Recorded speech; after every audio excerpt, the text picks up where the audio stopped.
Hey guys, it's John with Cheapo Cars and Audio. I'm going to give you guys a little update on the Tahoe and Escalade. Some things I think I forgot to mention, and this may be a bit of a throwaway video. I'm not sure, but it's if you were watching those videos, you liked them. Just a little bit of extra information about both vehicles. Let's turn this around here. We had a big storm roll through, and that's the end of it going off in the distance. You can see we've got nice blue skies coming in now, so I hope the temperature's not going to be too high because we're going to have a lot of humidity after, I mean, it probably rained 2 or 3 inches. It was a lot of rain in a short amount of time. So on the Escalade, which I know we are going to keep. Now, I don't know if we're going to keep the Tahoe for a while and then maybe my wife will change her mind, or we're going to go ahead and sell that. So the thing about the Tahoe is it has the active fuel management, displacement on demand. It drops down to a V4 basically. I don't trust that. I know the oil's been changed every 4,000 or 5,000 miles, but some of them go out at 130,000 miles and some of them last forever. So I just don't trust it. Whereas, let me turn this guy over here. You can see the hood. The Escalade with the 6-liter, it doesn't have any issues. It's got 220,000 miles on it. I'm moving my gimbal all over the place. It has 220,000 miles on it, but it's going to last another 220,000 miles without much problem. I do want to keep this one. So here's some things that we want to do to it. I've already replaced this leather, and I think I said that in one of the videos, from a company called The Seat Shop. And I got their firmer foam as well. Now, I want to replace this up here, because if we're going to keep this, it needs to be nice, right? The reason I hadn't done too much to this was because I wasn't sure that we were going to keep it. That's interesting. I need to look into that. That might be a thought. Anyway, I wasn't sure we were going to keep it, and so I haven't done a ton to it in terms of looks. But this would need to get replaced. This armrest, I think I showed this in one of the videos, but it's bad. Headrest is fine. There we go. Headrest is fine. On this seat, I would replace this bottom piece because it's getting some cracks. The back of it's actually pretty good. Just needs to be cleaned up a little bit. Headrest is fine. Okay. So let's move into the back. Also, need to get the correct paint and touch these up. And it's, we have some issues there, and then down along here, there's some paint missing on both sides. It's not as noticeable, but you can kind of see if the sun hits it right. Now we get in the back here.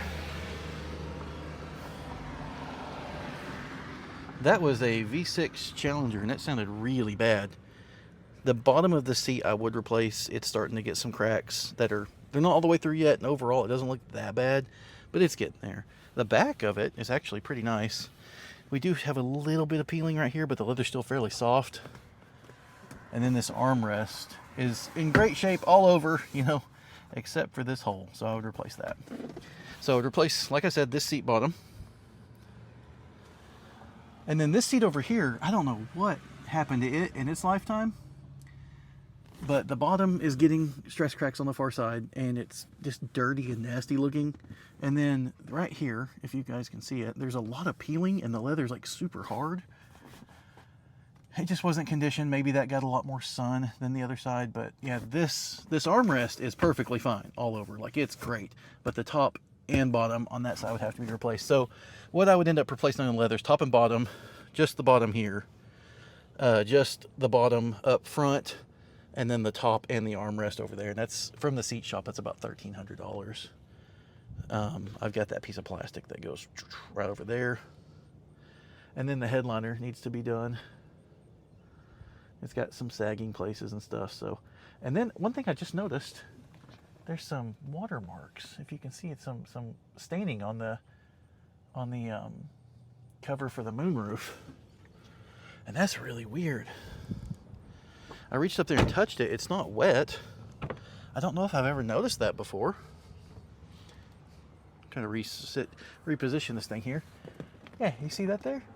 I've never noticed that. So let's check this out. Just go ahead and hop up in here.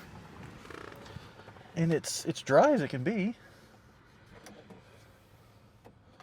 I mean, it just rained an absolute ton. There's no water up here. It's dry. So I mean, maybe that was sometime in the past, or maybe it was like, I can't do it now, but maybe the back was up or something and some blew in.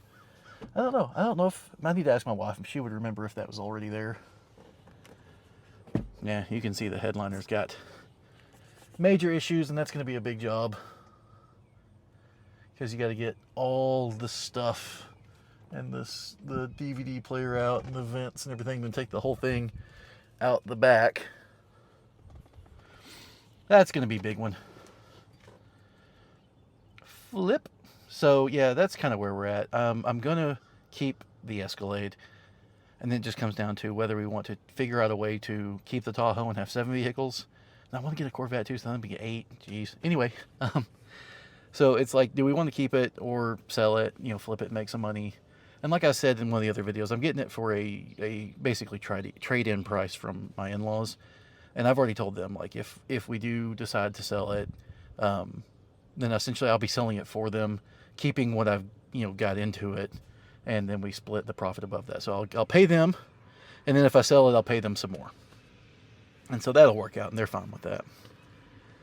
Anyway, I'm going to get back inside because my son wants to have a day with Daddy, and we're going to do it. See you guys. Thanks for watching. Like and subscribe. Button.